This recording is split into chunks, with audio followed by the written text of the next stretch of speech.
It should be obvious that we cannot solve a crisis with the same methods that got us into it in the first place. This is a last chance saloon. Because if we don't really take the decisions that are vital now, it's going to be almost impossible to catch up. We will end the moratorium on extracting our huge reserves of shale, which could get gas flowing as soon as 6 months. We'll give way. If unprecedented changes are not made and made soon, there will be irreversible damage to the planet. Zero carbon. East Talk.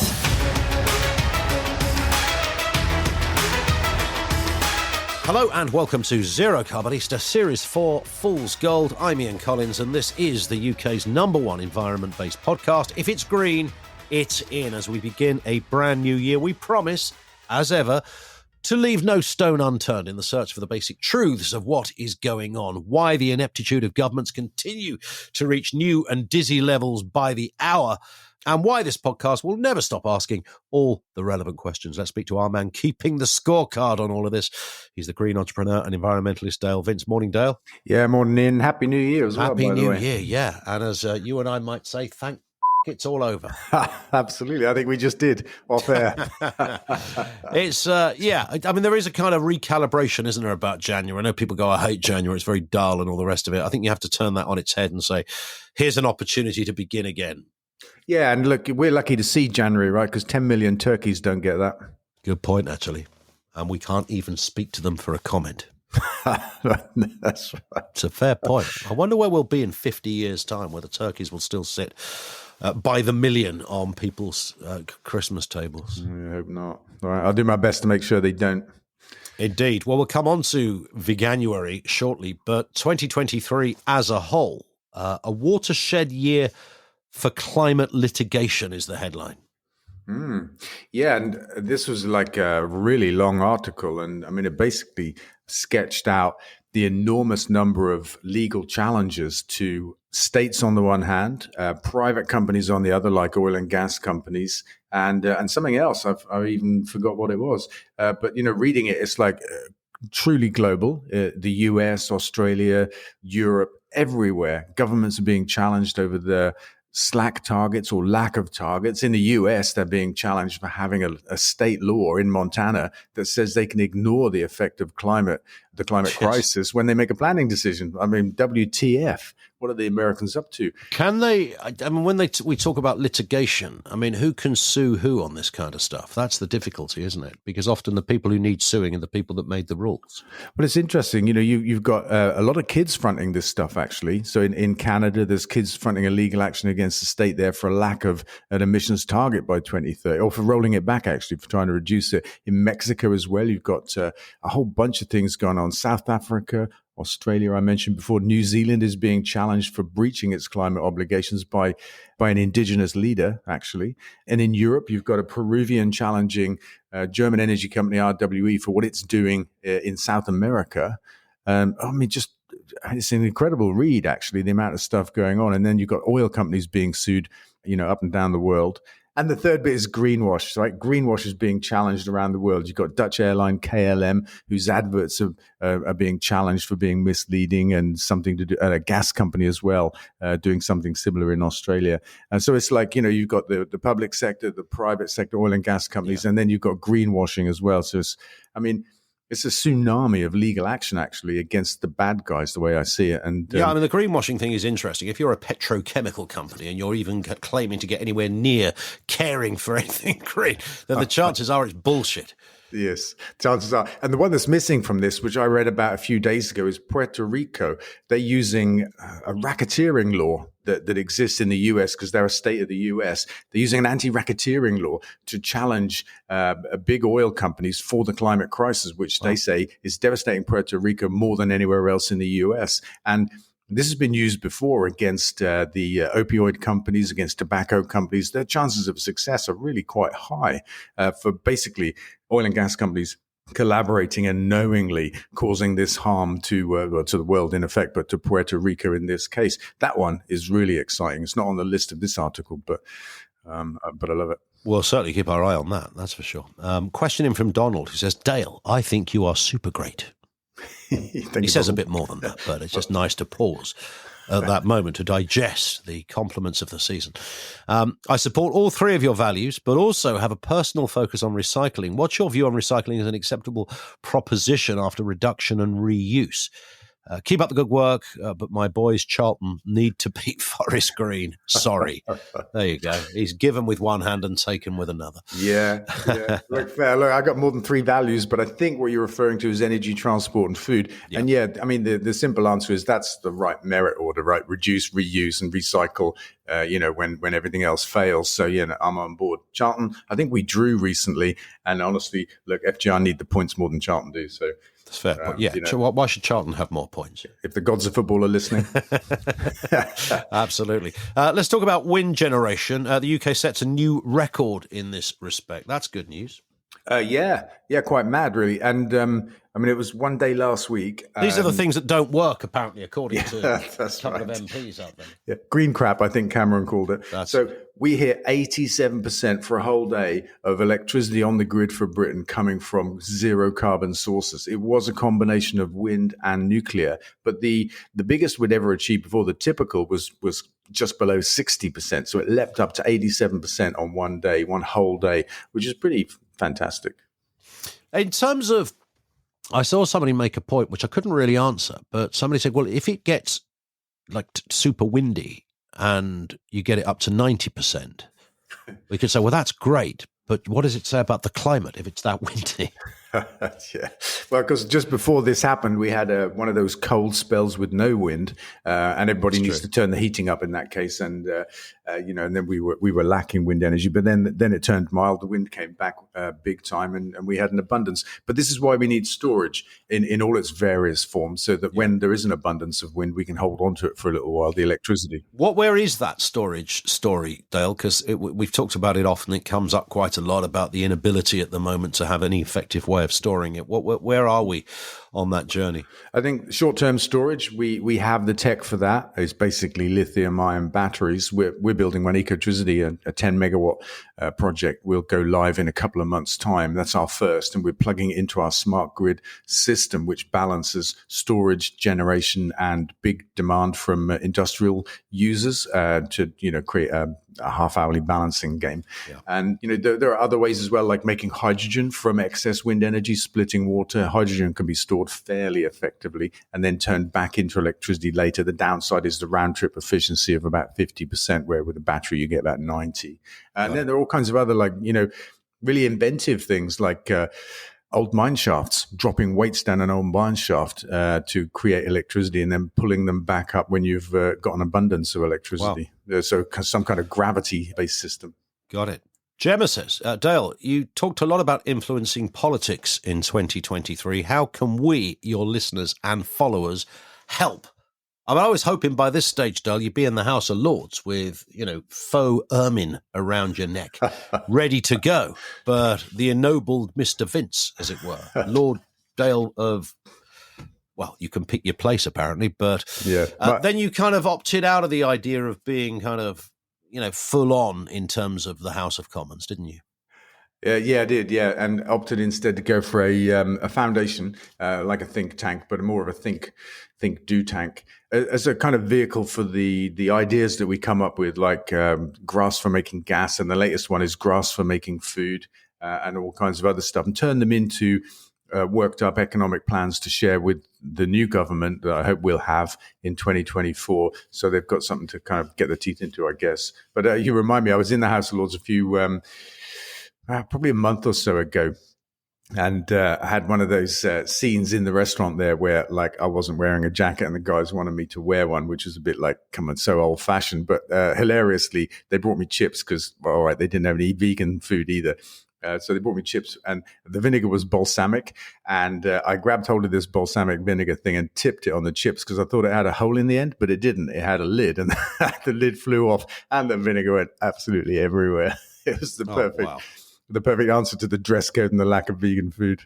The lack of vegan food. Yeah, that's going to be also, let's talk about Veganuary here, talking of vegan food, because it is back. You're an ambassador, I understand, as well. Yeah, again, it's a recurring gig. I love to do it. I don't do much. I just do what I do normally, which is to, talk about it and, do media stuff if called upon. But, January's back. It's going to be the biggest one ever. Everyone is, right? Every year it's bigger than it was the year before.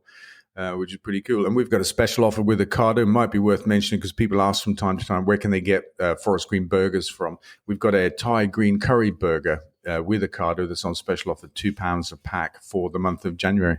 £2 a pack. Yeah, it's a bargain, right? Darn right it's a bargain. No doubt about that. Let's talk about something that's not so exciting and positive. 2022's record heat made 160 times more likely by climate change. 160 times. I mean, man, you can't make that up, could you? According to the Met Office, right, without global heating, temperatures like that would happen once every 500 years. Come on.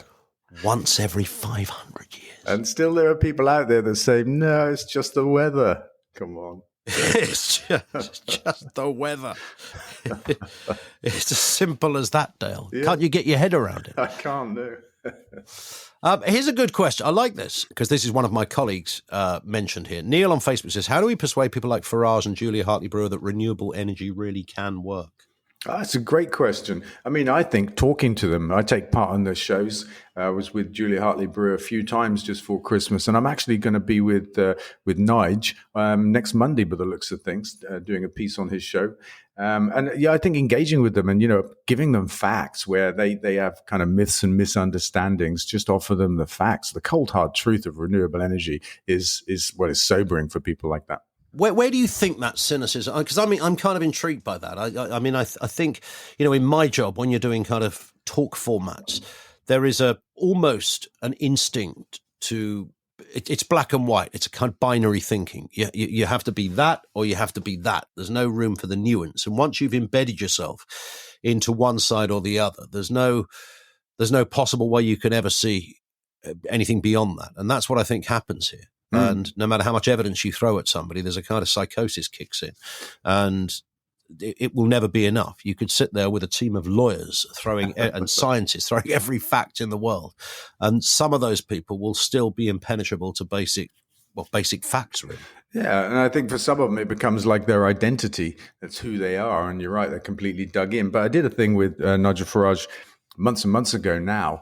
Every time he came up with a myth about renewable energy, I offered him the simple truth, and he just moved on from one thing to another. He didn't argue at all. He was just like, "Oh, well, I didn't know that." Kind of like, and what about this? And I'm like, "Well, how? This is actually the truth." And well, yeah, that's interesting. Face to face and one to one. That kind of, because he would know that you know more about this stuff than he knows about this stuff. Right. So he's got nowhere to go. But when you're not there, he can then preach to a room full of like-minded skeptics that actually what you told him was bollocks, and therefore, he's going to carry on thinking X, Y, and Z. Yeah. It's a curious position. It's a sort of an overtly anti-intellectual position to take. Yeah, it is, isn't it? But, Brexit was anti-intellectual. So I would say he's got form. They have form, some of them.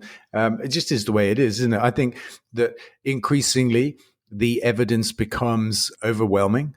Like temperatures like that would only happen once every 500 years. It's like, Jesus, try arguing about that. And anyway, increasingly it becomes overwhelming. Like next month, our green gas mill will start putting gas into the grid made from grass, like, for example.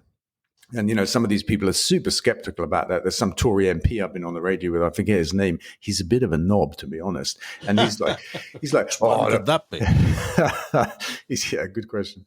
That didn't narrow it, did it? He's like, I've been in my constituency. We don't have that much grass. I'm like, fucking hell. Is that it? Is that the basis for your opinion? I've had a look around and I don't think we have enough grass. Come on. Jeez. So, but reality will confound these positions eventually over time. Big dominating story last year. It's bound to continue this year as the cost of energy bills. There is some suggestion that they could drop by about 500 quid in the second half of this year. Yeah. And you know what? I think whoever wrote that was underestimating them, right? Because at the moment, energy bills are £4,279. That's the price cap right now. When it next gets assessed in April. So what's say that again, Dale? The price cap is 4,279 quid for a year, and that's right now. But when it gets changed again in April, because it's every 3 months now, the forecast that we have based on what the markets are doing is 3,450 odd quid. Wow. So that's a drop of some nearly 800 quid just in April. But in July, when it happens again, we see it dropping to £2,600. Jeez. So we're talking almost half of what they are today, almost half, and just about double what they used to be before it all went tits up. When do we get back to a point, though, when people are just paying normal price for their energy? I know there's this sort of Ukraine component to it and all the rest of it, but is that ever going to happen again? We're going to just get back to a point where people have affordable energy. I think it will. And I think if we don't get ourselves off of fossil fuels, then we'll have another crisis like this one and bills will spike up again. But if we can make the transition in the next 10 years, then we can have permanently super low energy bills, lower than we've ever had them, actually, and we can eradicate fuel poverty. We can take energy out of the equation completely. And that's what I hope the next government will do. Yeah. And the next government, looking at all the stats, is likely to be a Labour one. Keir Starmer did speak this week. He mentioned about being a greener government, but he also got a bit Brexity in some of his words. He talked about a government that won't be big government that spends lots of money. I know what he's doing. He's attempting to play to all corners of the square, as it were, when it comes to people with different political tastes. But are you confident that Keir Starmer will make such seismic changes to this agenda, to the green agenda and all that needs to be done, that it will tangibly make a difference? Yeah, I am actually, because what needs to be done doesn't need public money. That's the beauty of where we are now. What the government needs to do is to get out of the way of onshore wind and solar, simply give them a fair planning system consistent with other forms of energy. And the private sector will take over, because these forms of energy need no public money, which is fantastic. So, we can get to 100% on the grid with very little public money spent at all. We've just got to change the rules of the game.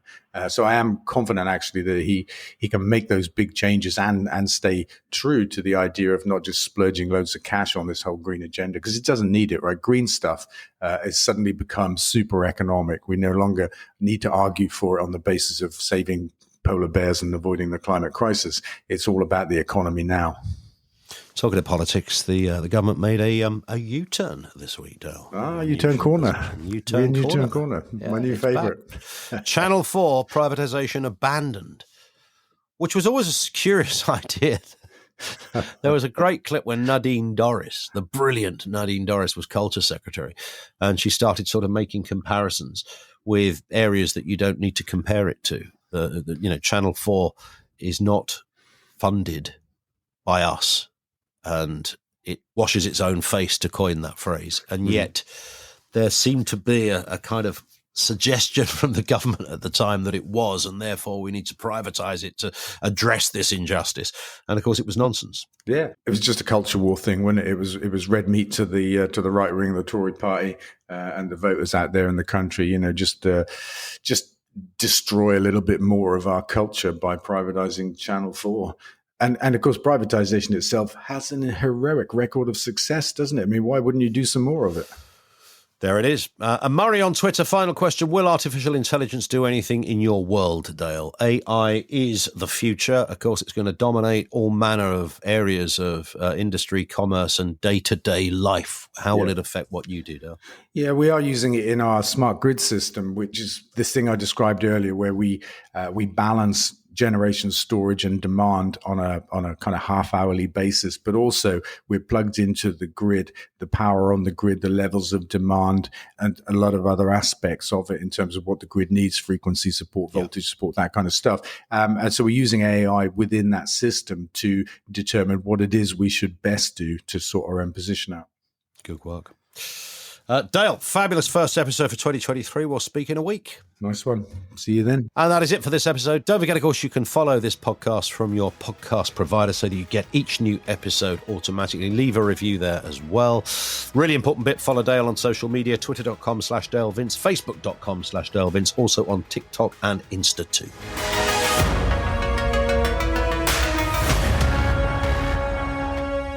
Zero Carbon East of